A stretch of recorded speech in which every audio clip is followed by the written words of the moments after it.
Muhammad. Ya, seperti biasa Radio Silaturahim dan Rasil TV, setiap Selasa kita bikin acara Dialog Selasa bersama Akal Firman. Alhamdulillah sudah hadir sini, kemudian juga Ustadz Heri Nurdi dan Ustadz Husein Alatas. Kita mengambil tema tradisi keilmuan dalam masyarakat Islam. Kira-kira seperti itulah judulnya, tradisi keilmuan dalam masyarakat Islam. Alhamdulillah Ustadz atau Angkal Firman sudah hadir sini, barangkali bisa memandu untuk selanjutnya. Silakan Angkal Firman. Terima kasih Mas Krisna. Assalamualaikum Ustaz. Assalamualaikum Ustaz Heri. Waalaikumsalam warahmatullahi wabarakatuh. Ini Ustaz, kita membahas tema tradisi keilmuan ya Ustaz. Karena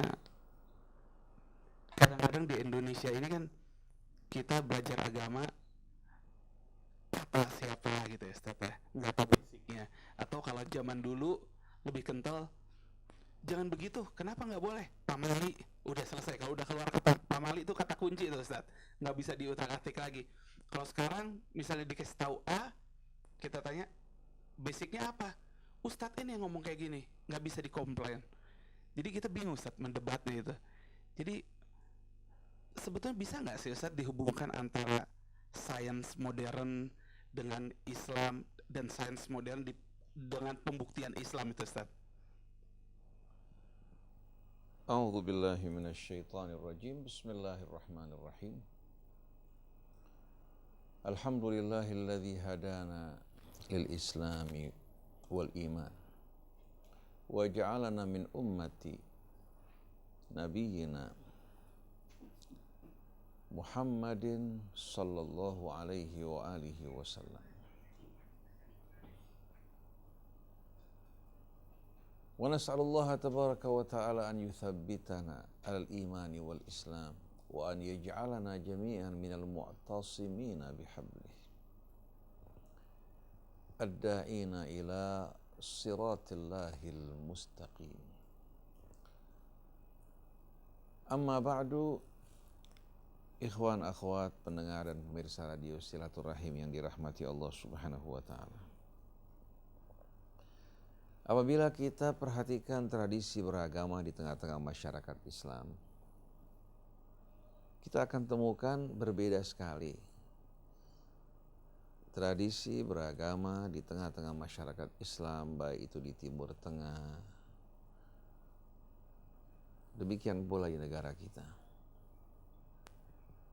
Dengan apa yang disampaikan oleh Nabi kita Muhammad sallallahu alaihi wasallam dan pencerahan yang beliau lakukan terhadap bangsa Arab yang melahirkan betul-betul umat yang berbeda dengan keadaan sebelumnya. Kalau tadinya mereka hidup tenggelam dalam kejahiliahan, maka Allah Subhanahu wa ta'ala membimbing Rasulnya untuk mencerahkan mereka dengan nur yang Allah Subhanahu wa ta'ala pancarkan melalui kitabnya. Demikian pula kehidupan Nabi kita Muhammad sallallahu alaihi wasallam yang menjadi tauladan yang sebaik-baiknya. Coba Akh Firman perhatikan bagaimana Allah Subhanahu wa ta'ala mengingatkan kita akan nikmat karunia-Nya, terutama sekali kepada bangsa Arab yang tadi tenggelam dalam kejahiliahan, yang hidup beragama dengan mengikuti tradisi nenek moyang, bukan berpegang pada asas kebenaran. Allah berfirman, Bismillahirrahmanirrahim, Sabbaha lillahi ma fis samawati wa ma yusabbihu lillahi ma fis samawati wa ma fil ardh. Ini merupakan pembukaan dari suratul Jumu'ah. Allah terangkan bahwa seluruh alam raya dan isinya, baik yang di langit maupun di bumi, seluruhnya bertasbih, mensucikan dan mengagungkan Allah Subhanahu wa ta'ala. Al-Malik, Al-Quddus, seluruhnya betul-betul mengakui bahwa Allah Subhanahu wa ta'ala adalah Malik mereka, penguasa mereka, yang maha kudus, yang maha suci, yang maha agung lagi maha mulia, Al-Aziz yang maha perkasa, Al-Hakim lagi maha bijaksana. Allah Subhanahu wa taala pada pembukaan suratul Jumu'ah ini menerangkan bahwa seluruh alam raya dan isinya bersama-sama bertasbih, mengagungkan dan mensucikan Allah Subhanahu wa taala. Setelah itu Allah terangkan yang maha agung, yang maha suci, yang disucikan oleh seluruh makhluk di alam raya ini. Huwallazi ba'atsa fil ummiyina rasulan minhum. Dialah yang telah mengutus di tengah masyarakat ummiin yang buta huruf, yang tidak mengenal pendidikan, yang tidak sama sekali mengecap bimbingan dan petunjuk sebagaimana yang dialami oleh umat-umat yang lain, terutama sekali Bani Israel. Karena dari mulai Nabi Ismail sampai kepada Nabi kita, jarak yang begitu jauh. Sama dengan jarak antara Ishak dan Isa, Nabi terakhir dari Bani Israel. Kita temukan antara Ishak hingga Al-Masih alaihi salatu wassalam, Allah mengutus ribuan Nabi. Bahkan bisa saja hadirin sekalian puluhan ribu Nabi. Tapi dari Ismail alaihi salatu wassalam sampai kepada Nabi kita tidak mengenal seorang Nabi yang diutus di tengah-tengah mereka. Hingga Allah katakan, Yasin wal Qur'anil Hakim innaka laminal mursalin ala siratim mustaqim tanzilal azizir rahim litundira qaumam ma undira aba'uhum fahum ghafilun. Jadi bagaimana Allah menerangkan kitab sucinya yang begitu penuh dengan hikmah, dengan sendirinya mengajak orang untuk berpikir, mengajak orang untuk berakal, belajar dari alam raya dan kehidupan mereka, dan mengambil sari-sari pati hikmah dan kebijaksanaan. Dengan sendirinya bimbingan dari Allah untuk membangun tradisi keilmuan agar hidup tidak dengan menutup mata, menutup telinga, demikian pula jauh dari tuntunan akal sehat dan ilmu pengetahuan. Allah turunkan Alkitab kepadamu dan utus engkau yang berada di atas jalan yang lurus ini untuk memberikan peringatan kepada satu kaum yang belum pernah mendapatkan peringatan sebelumnya. Oleh karena itu mereka lalai. Nah, Allah sebutkan huwallazi ba'atsa fil ummiyina rasulan minhum. Dialah yang telah mengutus di tengah masyarakat ummiin yang buta huruf seorang rasul dari kalangan mereka. Dari kalangan mereka yang Allah pilih, yang Allah ketahui betul-betul kebersihan hidupnya, kelurusannya, kesempurnaan akalnya, demikian pula pekertinya. Apa tugasnya? Yatlu alaihim ayatihi. Yang bertugas untuk membacakan di tengah-tengah mereka ayat-ayat Allah. Ada ayat-ayat yang terdapat di langit, di bumi, termasuk dalam diri mereka. Demikian pula ayat-ayat Alkitab yang berisikan petunjuk, pedoman yang mengajak kita bertafakur. Wa yuzakkihim, dengan mencerahkan mereka, membuka akal fikiran mereka. Mengajak mereka untuk merenung, berfikir, dan belajar hikmah-hikmah kehidupan dari apa yang mereka lihat, dari apa yang mereka dengar, dan perhatikan dari ayat-ayat Allah. Allah Subhanahu wa ta'ala mensucikan mereka dari hal-hal yang tidak layak bagi seorang manusia yang berakal. Mensucikan paradigma hidup mereka, mensucikan jiwa mereka, mensucikan akhlak mereka, hingga menjadi manusia yang lain dari yang lain.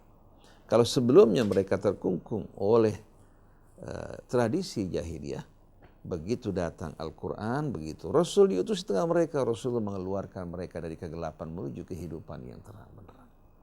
Wa yu'allimuhumul kitab, dan mengajarkan mereka Alkitab. Alkitab tersebut sampai saat ini masih berada di tangan kita sebagaimana diturunkan oleh Allah. Tidak ada perubahan sedikit pun. Wal hikmah, dan mengajarkan mereka al-hikmah. Wa in kanu min qablu lafi dhalalim mubin, walaupun pada masa sebelumnya mereka berada dalam kesesatan yang amat nyata. Kata sebelumnya menunjuk kepada masa yang begitu dekat, belum lama. Tadinya mereka menyembah berhala. Tadinya mereka memakan bangkai. Begitu pula mereka juga memakan makanan yang berasal dari darah.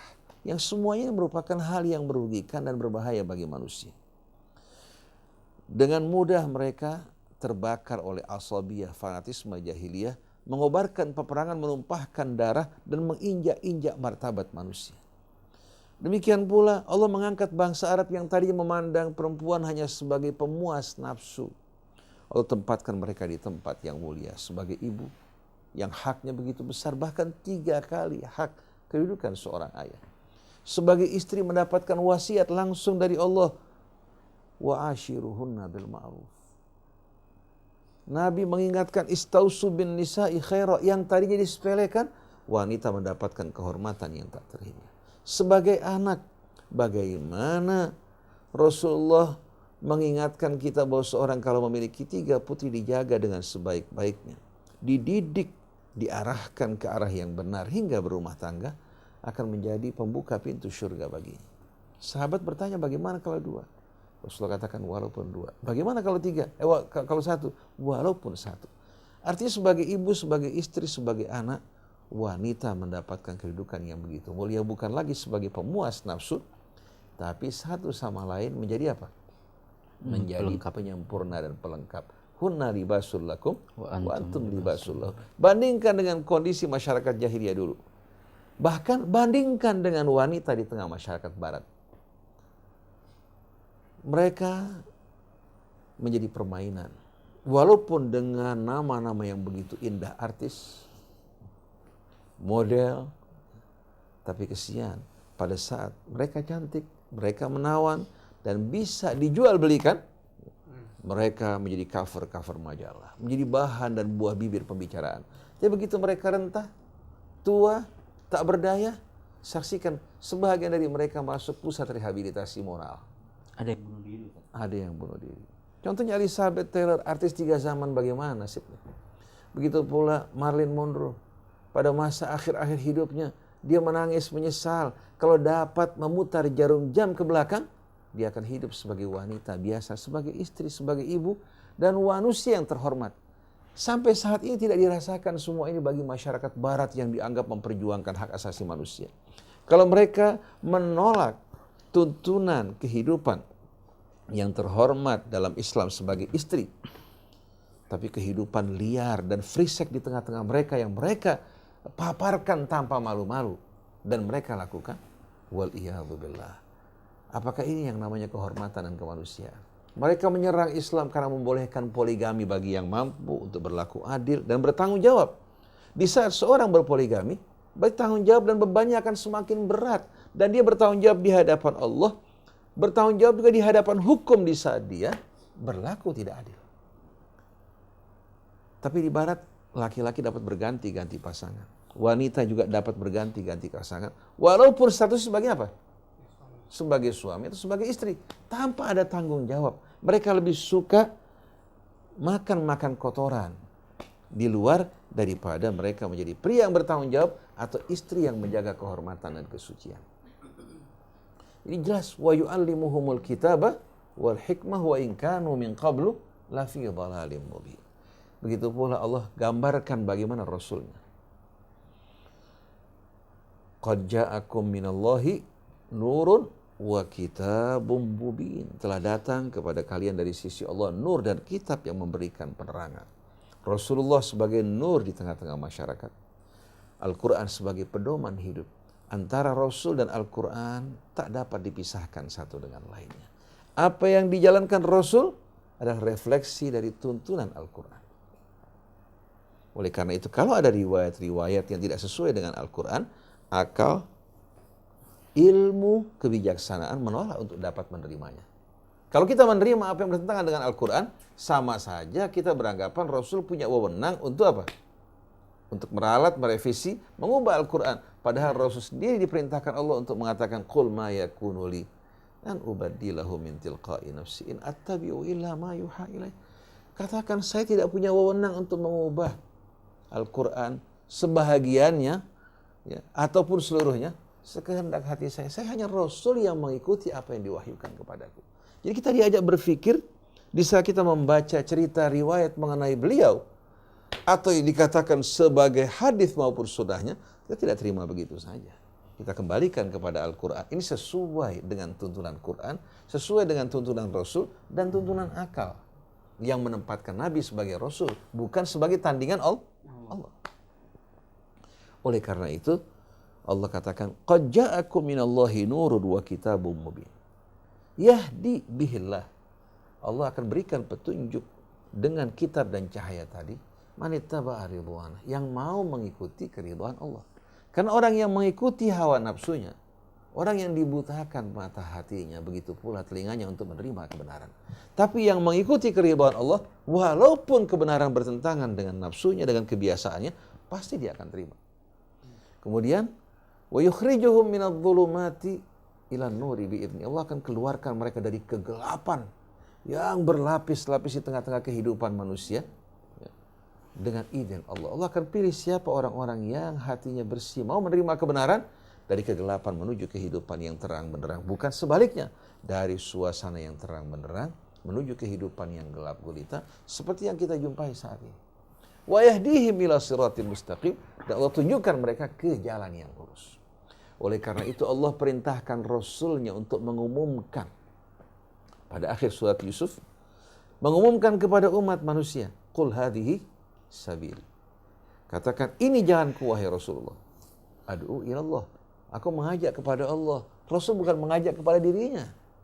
Seandainya Allah perintahkan orang untuk mentaati Rasul, karena Rasul menyampaikan risalah Allah, bukan menyampaikan pesan pribadinya. Ad'u ilallah. Aku mengajak manusia kepada Allah. Ala basirah. Dengan membuka mata hatinya dan akalnya. Kalau basar menggambarkan pandangan ini, kalau basirah menggambarkan apa? Hati, akal, fikiran yang menerima ilmu. Kalau hawa nafsu menolak untuk menerima semua ini, kalau basirah manusia mengajak dirinya untuk menerima pencerahan. Ana wa manittaba'ani, dan inilah jalanku kata Rasul, dan orang yang mengikuti aku. Oleh karena itu orang yang bertaklid buta, yang mengikuti nenek moyang, atau terbawa oleh fanatisme kelompok dan mazhab, terbawa oleh semua ini, tidak mau melihat kebenaran sebagai tolak ukur, kemudian melihat manusia berdasarkan kebenaran tersebut, baik dari orang dekatnya maupun orang jauhnya, sekelompok, segolongan maupun orang lain. Apabila cocok dengan kebenaran, orang tersebut benar. Apabila dia bertentangan dengan kebenaran, walaupun orang yang dekat dengan dirinya, dia katakan salah. Oleh karena itu Allah Subhanahu wa ta'ala mengingatkan kita dalam ayat-ayat yang cukup banyak. Bagaimana orang-orang yang tidak beriman, orang-orang yang ingkar, mereka bukan mengikuti kebenaran dan pengetahuan. Yang mereka ikuti apa? Hawa nafsu mereka dan nenek moyang mereka. Wa idza qila lahum ittabi'u ma anzalallah. Kalau mereka diajak kembali kepada apa yang Allah turunkan, qalu bal nattabi'u ma alfaina alaihi aba'ana. Mereka mengatakan tidak, kami hanya akan mengikuti apa yang kami dapatkan dari leluhur kami, dari salaf-salaf kami. Awalau kana aba'uhum la yaqiluna syai'an wa la yahtadun. Apakah tetap mereka akan ikut di belakang leluhur mereka, salaf-salaf mereka, walaupun mereka tidak berakal dan tidak berada di atas petunjuk? Hidup di tengah-tengah dunia ini dengan mengikuti hawa nafsunya, kemana hawa nafsunya mengajak? Apakah orang seperti ini akan diikuti?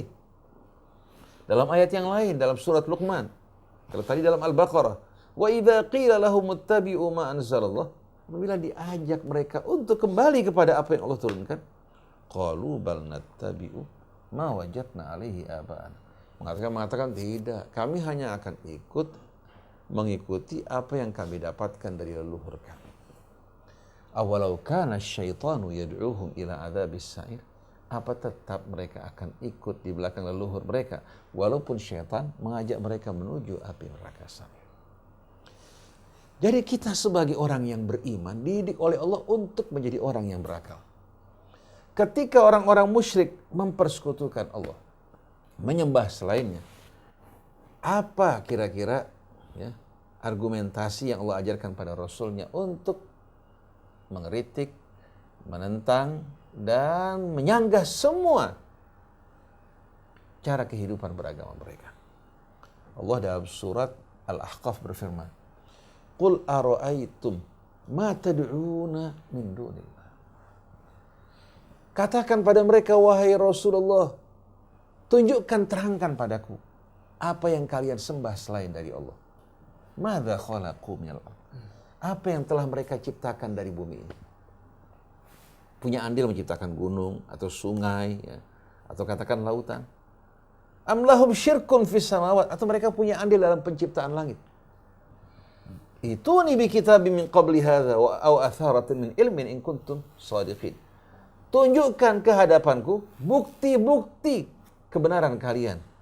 Ituni bi kitabim min hadza. Pertama, perbuatan kami didukung oleh sebuah kitab yang Allah turunkan sebelumnya. Au atharatin min ilmin, atau fakta-fakta ilmiah yang mendukung sikap perbuatan kalian dan cara beragama kalian. In kuntum shadiqin. Kalau kalian benar. Coba lihat. Allah mengajak mereka untuk apa? Untuk membawa fakta bukti dari apa yang mereka lakukan sebagai satu hal yang benar. Baik didukung oleh kitab Allah yang diturunkan Allah atau fakta ilmiah yang mendukung. Alam raya dan seluruh isi merupakan satu kesatuan. Menuju ke arah yang sama. Penuh keseimbangan dan keharmonian. Ini semua merupakan bukti akan keesaan Allah.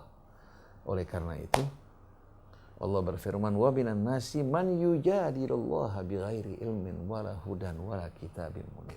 Ada sebahagian manusia, bahkan ini kebanyakan dari mereka, yang membantah, mendebat Allah bighairi ilmin, tanpa ilmu, wala hudan, tanpa petunjuk, wala kitabim munir, ataupun kitab yang memberikan penerangan.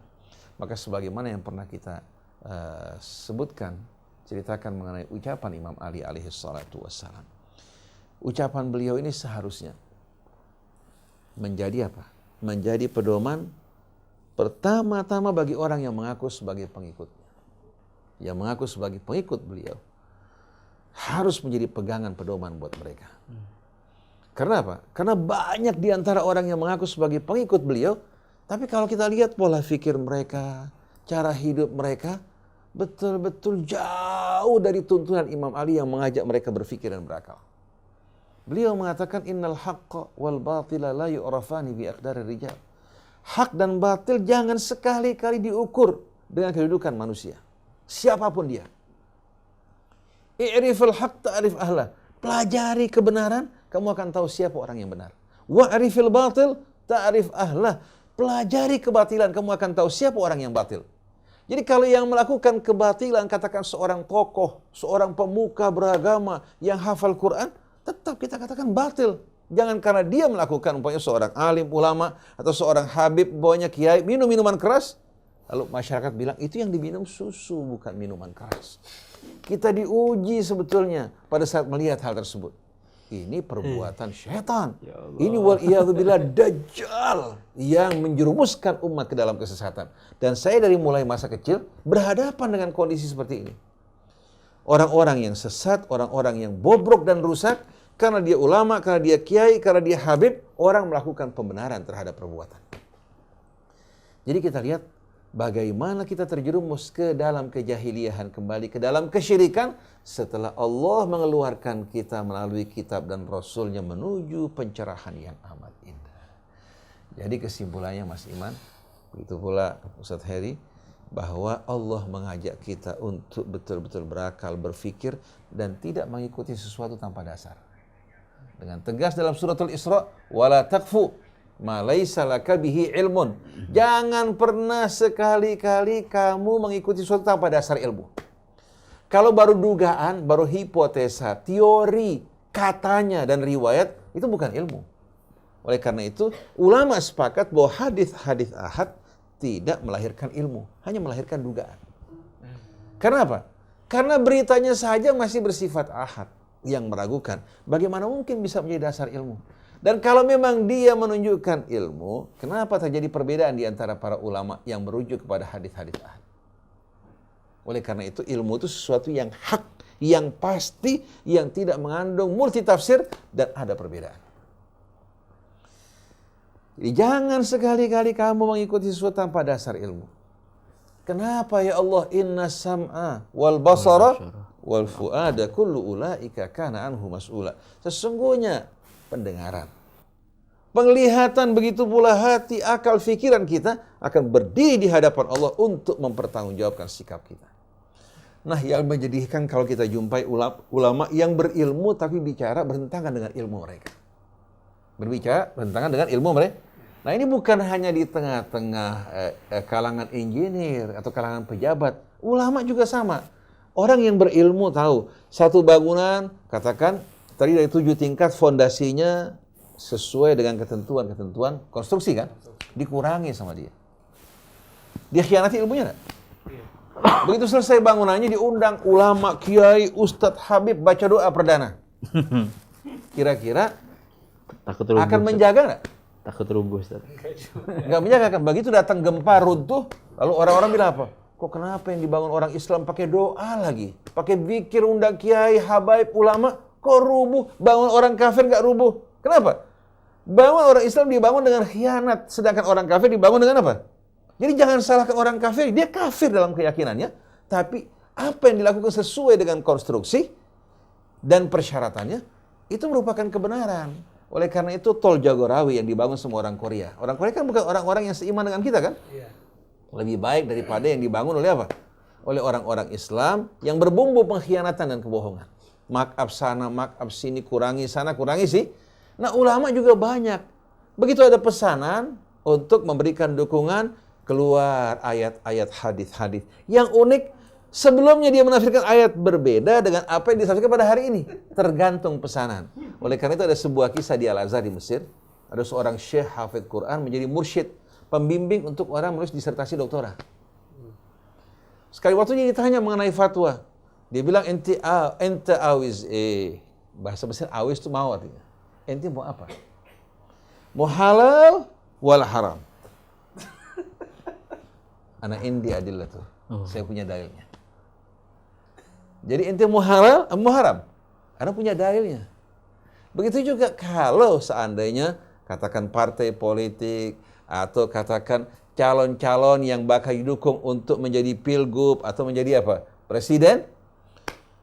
Mereka bisa membayar para ulama yang akan menyesuaikan ayat penafsirannya demikian pula hadis yang sesuai dengan kepentingan. Oleh karena itu kita nggak heran kalau kita lihat di YouTube, saya lihat Nusan Wahid habis berbicara mengenai agama, mengenai Islam, kumpul sama teman-temannya sambil main gafle. Membicarakan, biar tensi agak sedikit naik, biar Habib Rizik turun lagi dengan bercanda, humor sambil main gafle. Sedangkan kemarin dia bicara di mana? Bicara di TV.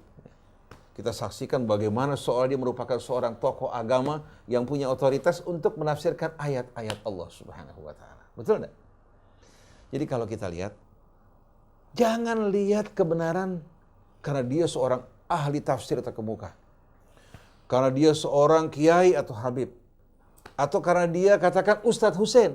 Ustadz Hussein itu mulia kalau dekat kebenaran. Tapi kalau dia meninggalkan kebenaran, mengkhianati kebenaran yang dia tahu, dia seorang dajjal, bukan seorang yang baik. Jadi jangan pernah kita membiasakan diri kita mengukur kebenaran dengan seorang, siapapun juga. Apabila dari mulut saya keluar hal yang tidak benar, katakan tidak benar. Nah, kita inginkan betul-betul membangun tradisi keilmuan yang mengacu kepada bukti-bukti dan pegangan yang kuat. Oleh karena itu, kita harus betul-betul berjuang bersama-sama untuk mendidik anak bangsa kita. Mudah-mudahan melalui Rasil nih, dan upaya-upaya dialog yang kita lakukan dan dakwah kita dapat mencerahkan umat, bukan lagi melihat manusia, tapi melihat kebenaran. Dan manusia diukur dengan kebenaran, bukan kebenaran dengan manusia. Ustaz Heri, kalau Jangan susah-susah pertanyaannya. Enggak susah. Saya beberapa waktu baca nih, saya bahas juga sama Ustaz Heri, yang ngebahas pertama kali tentang gravitasi kan? Gravitasi. Newton yang kita Gravitasi tahu. ya. Ternyata ada, katanya ini ulama juga. 600 sebelum tahun Newton membahas, dia sudah menulis buku tentang gravitasi. Jadi ulama, mereka juga scientist, ilmuwan juga. Di Indonesia banyak gak sih Ustaz yang ulama juga, tapi scientist juga? Kalau di Al-Azhar bahkan sampai sekarang Ustaz ya, sebelum jadi Grand Syekh Al-Azhar biasa harus S3 di luar dulu ngambil jurusan lain gitu ya Ustaz. Pengalaman paling nggak di luar. Kalau di Indonesia ada Ustaz yang ulama-ulama tapi ilmuwan juga. Jadi loading, agak lama nih loadingnya. saya pengen tanya Ustaz, dulu Ustaz. Ada redaksi tentang sumber pengetahuan kan, kata Rasulullah SAW, diriwayatkan Rasulullah menyampaikan, aku tinggalkan Quran dan Ahlul Bait. Lalu ada redaksi lain, aku tinggalkan Al-Quran dan Sunnahku. Lalu semakin ada tambahan lain, aku tinggalkan Al-Quran dan hadis. Gitu. Dua ini kan sebetulnya sumber pengetahuan, tapi antara yang pertama, yang kedua, yang ketiga itu beda nanti menjawab pertanyaan. Yang betul yang mana Ustaz? Ahlul Bait, Sunnah, atau hadis? Bismillahirrahmanirrahim. Rabbana zidna ilman wa alhiqna bis salihin. Sekarang kita berbicara merujuk kepada dalil dan argumentasi yang kita pandang kuat, bukan kita kembali kepada tradisi yang populer di tengah-tengah masyarakat maupun di tengah-tengah para ulama. Kita banyak menjumpai hadis-hadis dan riwayat yang populer di tengah masyarakat, padahal hadis tersebut bukan hadis yang sahih. Tapi ada hadis yang kurang populer di tengah masyarakat, tapi justru merupakan hadis yang lebih kuat. Contohnya, hadis yang diriwayatkan dari Nabi kita Muhammad sallallahu alaihi wasallam, inni tarikun fikumut tsaqalain ma in tamassaktum bihima lan tadillu ba'di abada, kitabullah wa itrati ahla baiti. Dalam riwayat yang lain, kitabullah wa sunnah. Kemudian tambahannya, wa annahuma lan yaftariqa hatta yarida aliyal haud, dan dua-duanya tidak akan berpisah antara kitab dengan itrah, dalam riwayat tadi dengan sunnah, hingga kedua-duanya hadir di hadapanku nanti, tempat aku menanti, di telaga, di mana orang setelah digiring dihimpun di padang mahsyar nanti, orang yang beriman akan mendatangi Nabi kita yang menunggu mereka di tempat tersebut. Nah, kalau kita melihat dua versi riwayat ini, kitabullah wa sunnati, hadis dari kitabullah wa sunnati merupakan hadis munqati, artinya yang tidak muttasil dengan Nabi kita Muhammad SAW, dia merupakan hadis yang mursal. Sedangkan hadis kitabullah wa itrati ahla baiti diriwayatkan dalam Sahih Muslim, diriwayatkan juga dalam Musnad Ahmad bin Hanbal, dan diriwayatkan oleh sekian banyak rawi. Itu kalau dari jalur Ahlus Sunnah ya. Sedangkan kitabullah wa sunnati diriwayatkan oleh At-Tabari, tapi juga bukan secara muttasil, secara mursal. Ada riwayat yang muttasil, tapi diriwayatkan oleh orang-orang yang dituduh sebagai orang-orang yang berdusta. Dalam Al-Mustadrak Al-Hakim diriwayatkan secara muttasil, tapi para ulama, para kritikus hadis menyatakan bahwa orang yang meriwayatkan tersebut orang yang tidak termasuk dalam kalangan orang-orang yang dipercaya. Nah, kalau kita kembali kepada kitab Allah wa itrati ahla baiti, kitab Allah dan itrahku, keluargaku. Kalau kalian berpegang pada keduanya, kalian tidak akan tersesat untuk selama-lamanya. Dan kedua-duanya tidak akan berpisah sehingga menjumpai aku. Kita lihat seorang muhaddis seperti Syekh Albani dengan tegas mengatakan bahwa hadis ini sahih. Hadis ini sahih. Dia buktikan alur riwayat yang begitu banyak. Cuma dia mengatakan penafsiran yang berbeda. Penafsiran yang berbeda. Nah, kalau kita renungkan hadis ini secara sederhana, terjemahan bahasa Indonesia, bahwa aku meninggalkan bagi kalian dua perkara yang betul-betul memiliki bobot yang amat berat. As-thiqal menggambarkan suatu bobot yang memiliki nilai yang betul-betul amat mulia. Kalau kalian berpegang pada keduanya, kalian tidak akan pernah tersesat selama-lamanya. Yaitu kitab Allah dan itrahku, keluargaku. Dan kedua-duanya tidak akan berpisah hingga mereka datang ke hadapan. Nah, kalau hadis ini kita perhatikan sama-sama, yang sanadnya lebih sesuai memenuhi persyaratan sahihnya satu hadis di samping dia muttasil, juga terdapat dalam kitab yang sahih. Kita dapat memahami bahwa Allah menegaskan hubungan yang begitu erat antara Al-Quran dan Ahlul Bait, di mana Ahlul Bait sebagai pendamping Al-Quran. Kedua-duanya tidak dapat berpisah. Bukan hanya Ahlul Bait yang hidup pada masa Rasul, bukan hanya pada masa sahabat, pada masa tabi'in, tapi akan terus menjadi hujjah hingga hari kiamat. Dan Ahlul Bait lagi menegaskan pada kita, ini satu pendidikan yang amat indah buat orang yang mengaku sebagai pengikut Ahlul Bait. Karena banyak orang mengaku cinta pada Laila, tapi ternyata Laila tidak menerima begitu saja cintanya. Mana buktinya? Ini Laila Majnun nih. Laila Majnun. Maka dalam bait syair dikatakan, kullun yadda'i waslan bi Laila wa Laila la tuqir lahu bidzaka. Tiap orang ngaku cinta sama Laila, Laila enggak terima begitu saja. Mana buktinya? Fa idza ishtabakatid dumu'u fi jufunin tabayyana man baka mimman tabaka.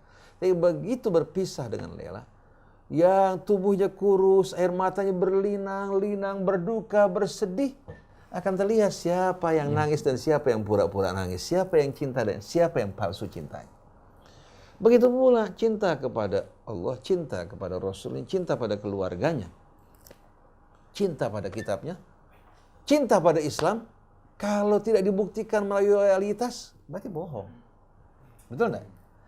Jadi, kita lihat banyak orang mengaku sebagai pencinta Ahlul Bait, mengaku sebagai pengikutnya. Ahlul Bait orang-orang yang selalu mencocokkan diri mereka dengan Al-Quran. Sampai Al-Imam Muhammad Al-Baqir, itu Muhammad bin Ali bin Husain bin Ali bin Abi Thalib. Neneknya adalah Fatimah Az-Zahra. Dengan tegas mengatakan bahwa kami mendapatkan kedudukan ini karena kami selalu mencocokkan diri kami dengan kitab Allah. Berbuat baik pada tetangga, menolong sesama, dan berakhlak mulia.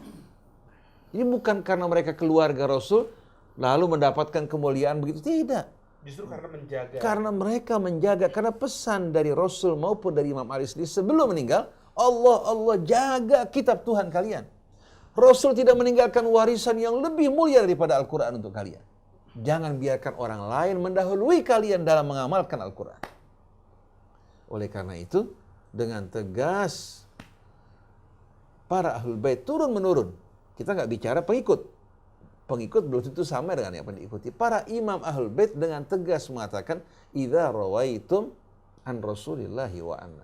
Kalau kalian mendengar satu riwayat dari Rasul maupun dari kami, fa'riduhu ala kitabillah, cocokkan dengan kitab Allah.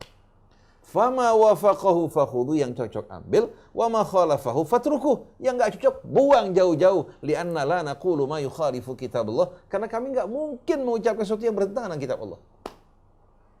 Jadi mereka ingin pengikut di bawah ini jangan dibutakan oleh kefanatikan mereka. Kalau ada riwayat dari buku-buku yang mengaku sebagai pengikut Ahlul Bait, langsung mereka telan begitu saja. Kalau ada riwayat dari Ahlus Sunnah, katakan dari para sahabat, ya, tanpa mereka periksa, mereka tolak begitu saja. Ini namanya orang yang dikuasai oleh kefanatikan. Nggak bisa melihat sama sekali kebenaran ya, secara objektif. Tapi selalu dikaitkan dengan apa? Nah, kalau orang melihat kebenaran secara subjektif, kan bahaya sekali. Jadi kita lihat bagaimana Rasul mengatakan bahwa Quran dan Ahlul Bait tidak pernah terpisah. Jadi ini merupakan bimbingan dari Rasul. Karena apa? Karena Rasul sendiri tidak pernah terpisah dari Al-Quran, maka keluarganya yang melanjutkan juga tidak terpisah dari Al-Quran. Saya pernah berjumpa dengan seorang tokoh terkemuka dari ulama Syiah yang cukup baik, yang cukup saleh. Saya katakan padanya, saya merasa heran. Syiah mengaku sebagai pengikut Rasul dan pengikut Ahlul Bait. Tapi kita jumpai ternyata kebanyakan dari mereka jauh dari kitab Allah Subhanahu wa taala. Tidak membaca Al-Quran dengan baik, tidak mempelajari kitab Allah. Sampai Asy-Syahidil Mutahhari sendiri menegaskan masalah ini. Bukankah Ahlul Bait pendamping Al-Quran yang seiring seirama dengan Al-Quran? Kehidupan mereka merupakan refleksi dari Al-Quran sebagaimana Rasul. Kok kalian jauh sekali dari Al-Quran? syekh tersebut mengatakan apa yang kamu ucapkan benar. Jadi rupanya tradisi begitu lama telah memalingkan orang dari mana? Dari Al-Quran disebabkan karena kefanatikan. Nah sekarang mereka lagi berupaya untuk membangun kesadaran kembali kepada Al-Quran. Begitu pula kita harapkan dari Ahlus Sunnah supaya bisa apa? Supaya bisa bersama-sama menjadikan Quran sebagai tolok ukur. Nah nanti daki-daki kotoran yang melekat di tubuh Islam ini dapat dibersihkan melalui sikap seperti ini.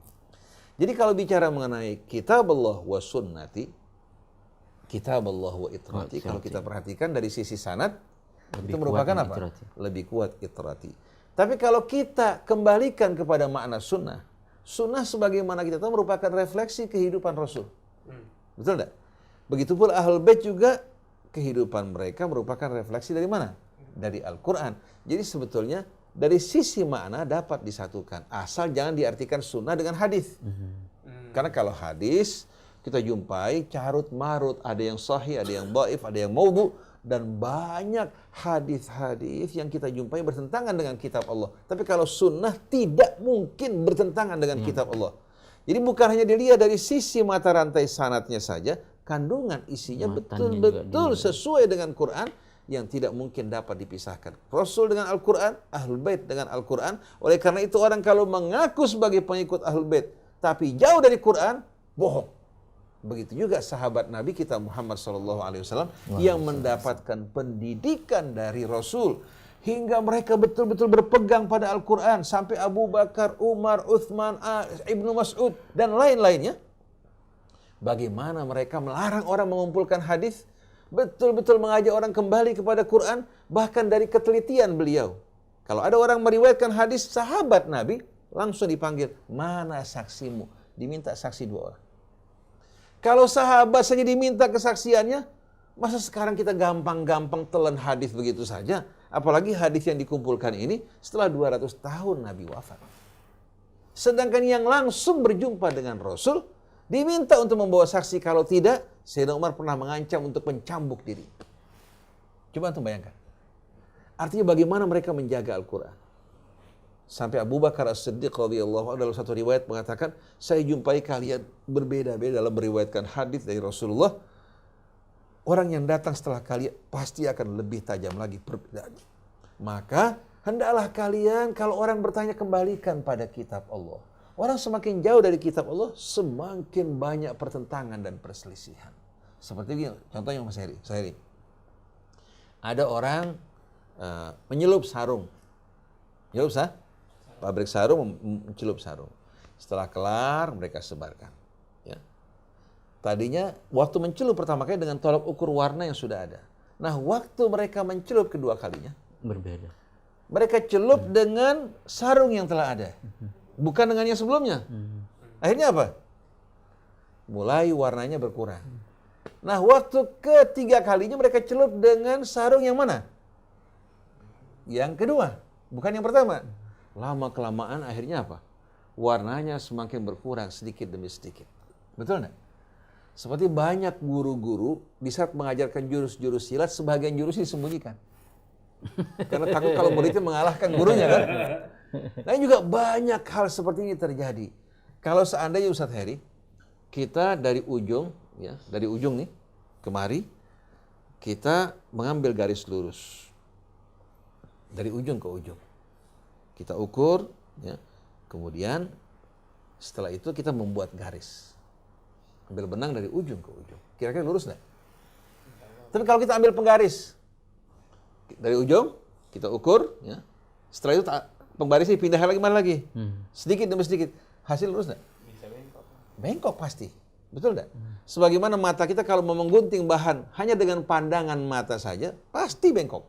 Tapi kalau kita garis dulu, dari ujung ke ujung, kita menggunting sesuai garis, kan bakal apa?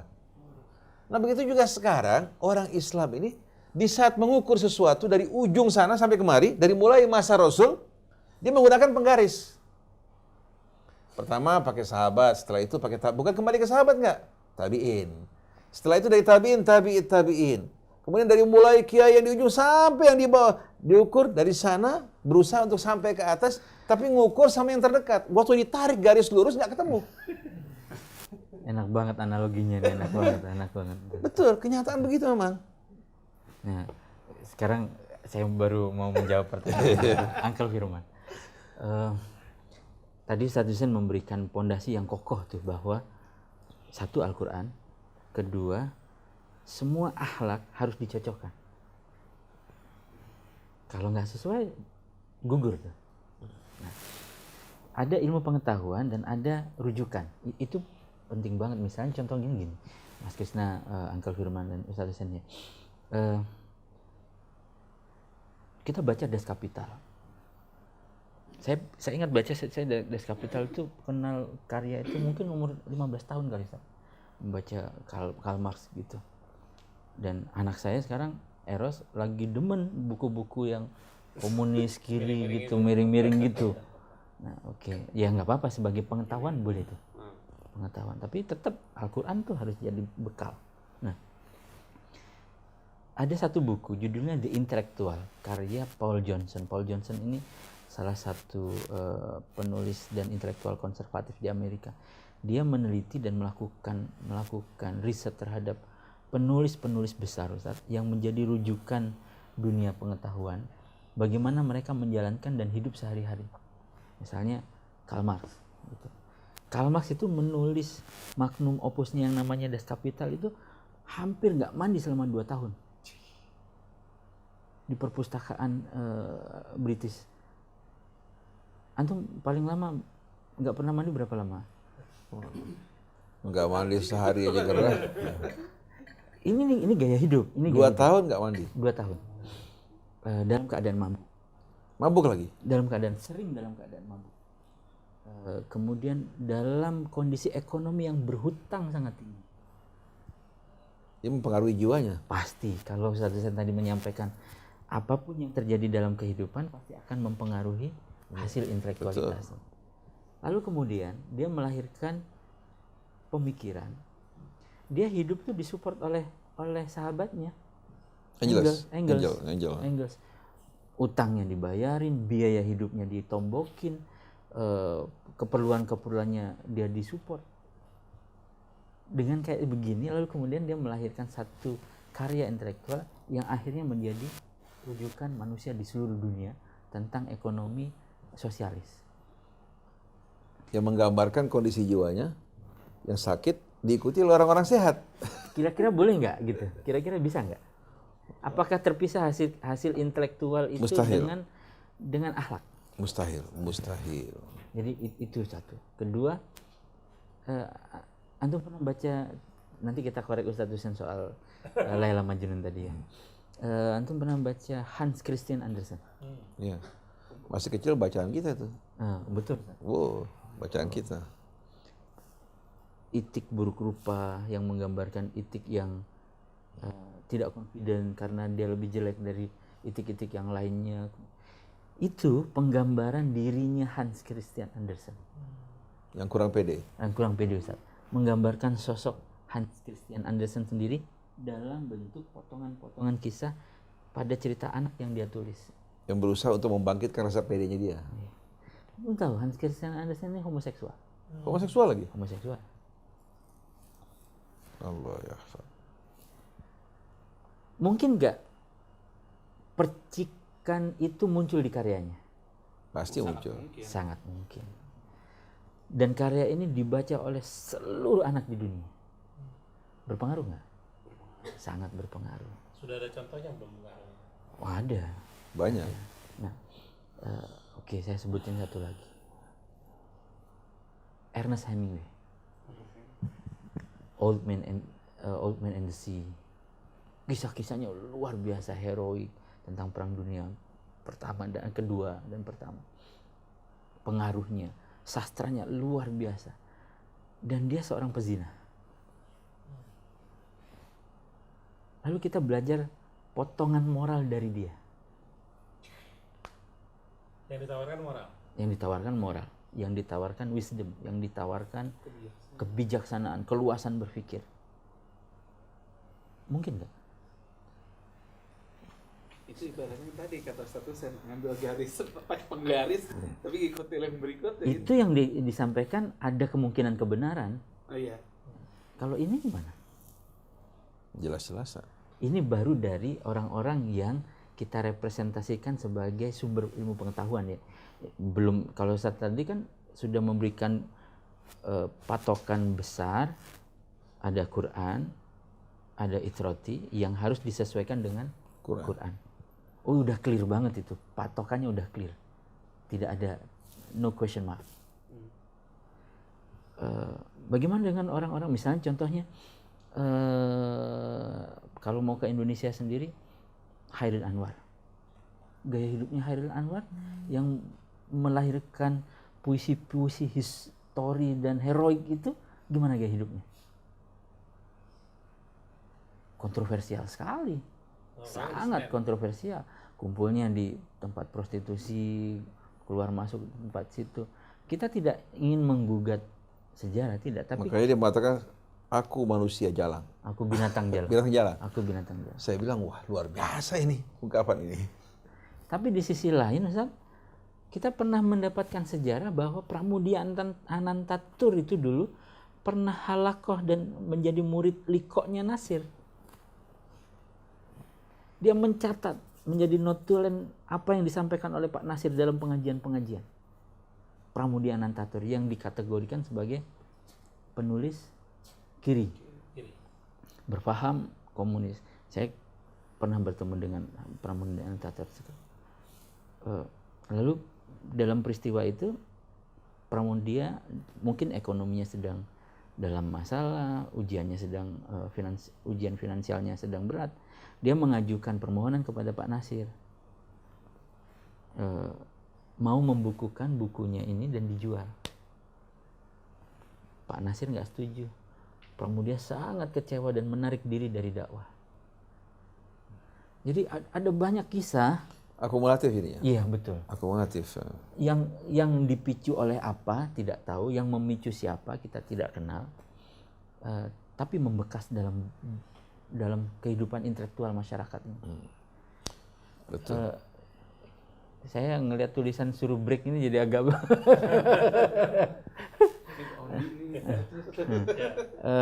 tapi itu yang ingin saya sampaikan dulu. Menjadi ilmu pengetahuan boleh, tapi menjadi rujukan kita ukur dulu dengan Quran. Menjadi maroji kita ukur dulu dengan Quran. Menjadi tolok ukur akhlak kita ukur dulu dengan Quran. Satu. Sumber pengetahuan kita itu juga sudah sangat acak. Kami pernah ke Spanyol, Ustaz. Ada pembongkaran gedung besar, gedung tua yang sudah temboknya itu sudah berlapis-lapis. Jadi ini tembok zaman ini, lalu ditempelin lagi ini tembok zaman ini. Tebel. Ketika gedung ini dibongkar, Uncle Firman ditemukan ada banyak kitab-kitab yang ditanam di dalam tembok, Ustaz.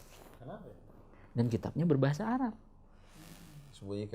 Disembunyikan ketika peristiwa Edict of Impulsion-nya Ratu Isabel dan Raja Ferdinand. Yang melakukan pembantian itu di Spanyol? Di Spanyol, Ustaz. Pantas. Disembunyikan di tembok, ditanam supaya tidak diketahui bahwa ini adalah ilmu pengetahuan Islam. Diselamatkan dengan cara ditanam. Lalu oleh pemerintahan Spanyol buku ini dikeluarkan dan dibuat fotonya karena memang sudah tidak bisa disentuh, sangat rusak. Nah, pada zaman itu perusakan sumber-sumber intelektual Islam itu bukan hanya dilakukan oleh orang Nasrani atau orang Yahudi, enggak, dilakukan oleh orang-orang Muslim sendiri juga pernah. Misalnya di zaman Ibnu Rus terjadi pembakaran buku besar-besaran, jumlahnya ratusan ribu kitab dibakar, sehingga masyarakat kehilangan sumber pengetahuan. Buku karya siapa itu?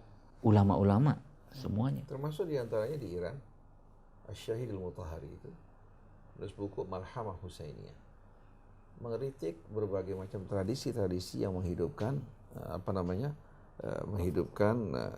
khurafat-khurafat yang berada di seputar wafatnya Imam Husain dalam Asyura.